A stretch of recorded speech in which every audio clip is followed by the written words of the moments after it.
watchers, welcome back to the channel. Today I have, I guess, another exercise in minimalistic packaging, because this watch is courtesy of AV8, but it actually didn't come in any of the original packaging that this would probably be shipped with. They just put it in a cardboard box with some bubble wrap, probably because it's not really ready to go yet. But this, in my understanding, is about to be released. 7th January is the sign up date, and then later on this will become available for purchase. So check out the links below for everything that I can find available to official product details as you see fit, and if you're interested in this specific watch.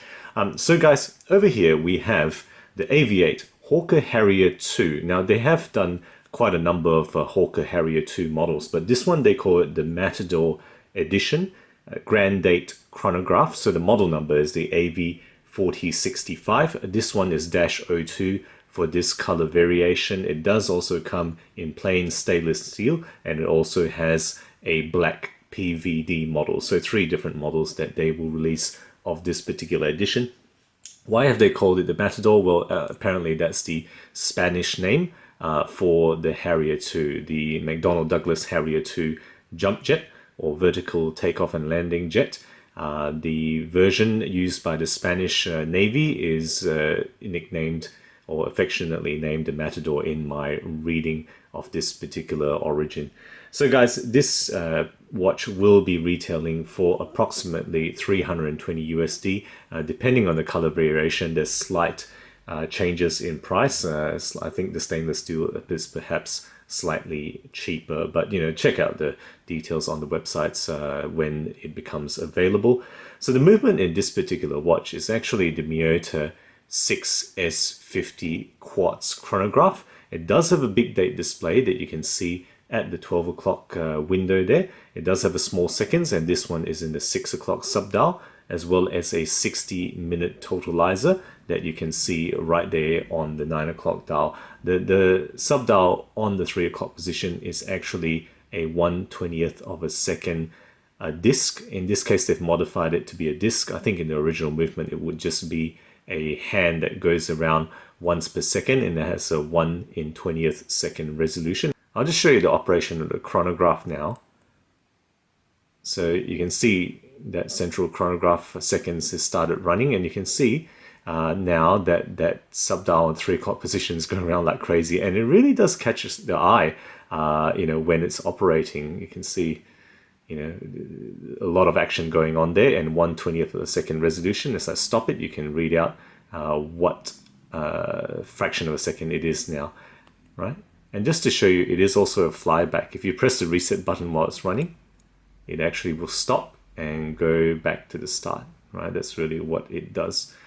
Okay, so that's the chronograph in action there. Now, moving on to the case now. This case is actually a relatively big case. It is a 44.5 millimeter diameter case, and that's measured by calipers across the middle here. 316L steel, of course. The thickness is 15 millimeters for this particular watch, with 20 millimeter lug width and a lug-to-lug distance, which is pretty big as you might expect for this size. It is actually a 52 millimeter lug-to-lug distance between my thumbs there. Okay, now the finishing of this case, right, just show you the details here. The top is circular brushed, and if you look at the bezel itself, it's also brushed there with transitioning to a polished side, and that goes on to the side of the case as well, polished, as well as the case back.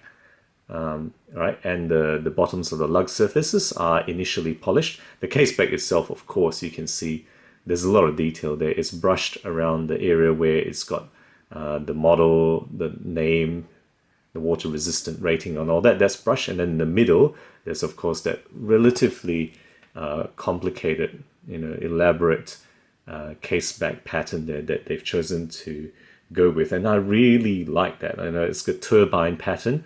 Apparently that's like a Rolls-Royce jet engine. That's what they say it is, but whatever it is, it's really quite pretty. I really like the textures and the depth that they've gone for in that case back.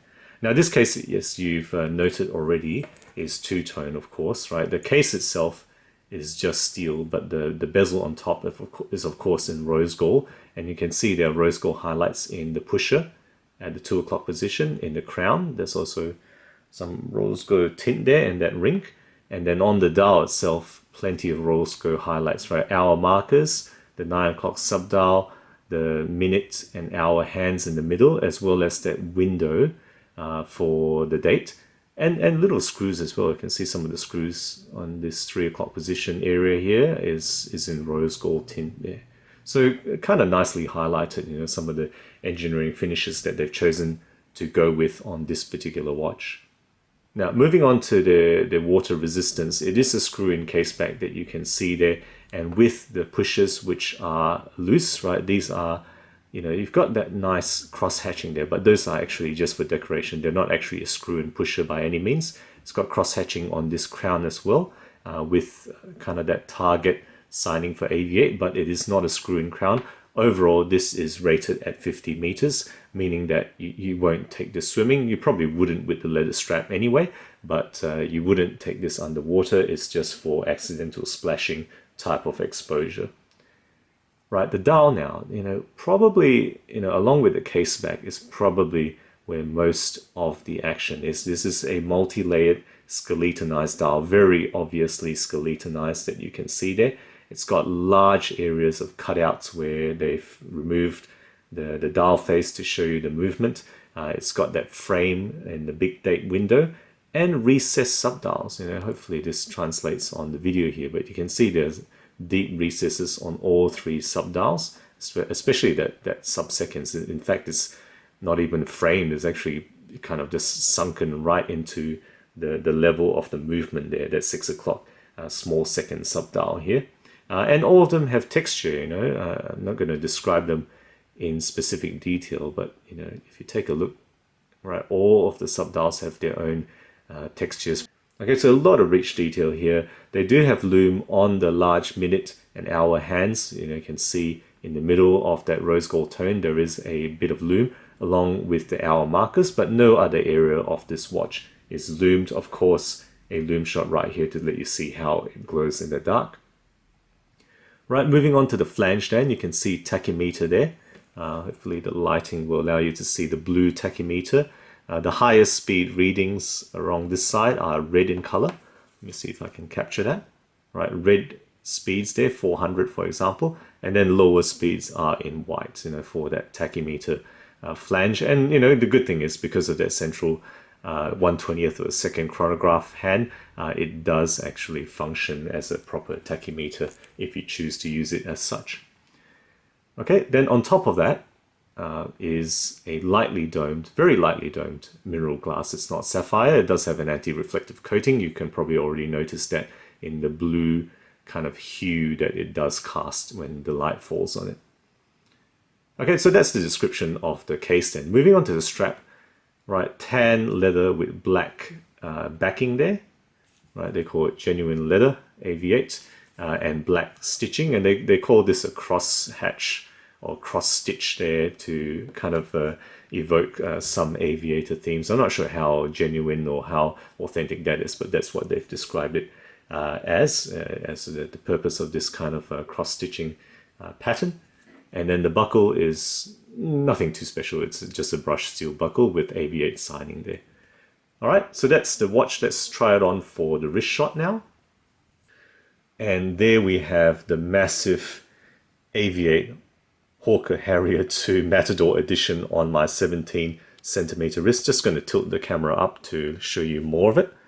Okay, so remember it's actually 44.5 millimeter in diameter and the lug to lug distance is 52 millimeters. So it is actually too big for me and probably too big for many people. But you know, if you have a large enough wrist, you could actually carry that. All right, that's how it looks like on my 17 centimeter wrist, right? That's the thickness on the wrist there. Okay, so let's take it off.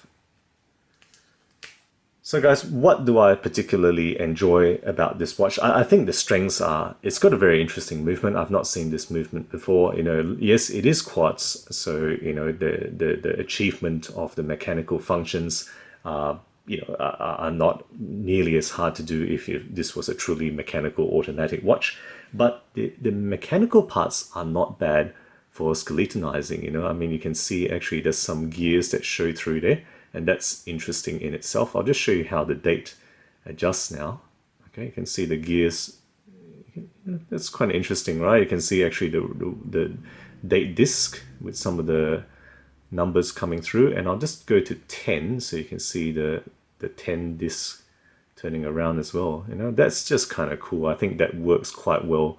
As far as the quartz movement goes for skeletonizing, this is probably going to be one of the more suitable ones. Interesting movement I have found. As always, from this kind of group of companies, Dartmouth brand / Solar Time, their case engineering is pretty good quality. The finishing is not bad. At this price range, it's really not bad. The transitions, the solidity, the sharpness, the finishing of the pushes, the cross hatching there, I really think they have done quite a good job there. They do feel pretty good, these pushes and the crown. And probably my favorite feature of all is this pretty awesome looking case back. I really love how that plays with the light, how that feels, how that really looks overall, that turbine case back. I don't mind that at all compared to a display case back. Even if this was an automatic, I probably wouldn't mind if they put this case back on, not having the display at all. Okay, so weaknesses to mention. Well, this is a domed mineral glass, and that might be asking for trouble, right? If you hit this might very easily catch the surface you hit on, and because it's mineral glass, it's going to pick up scratches potentially.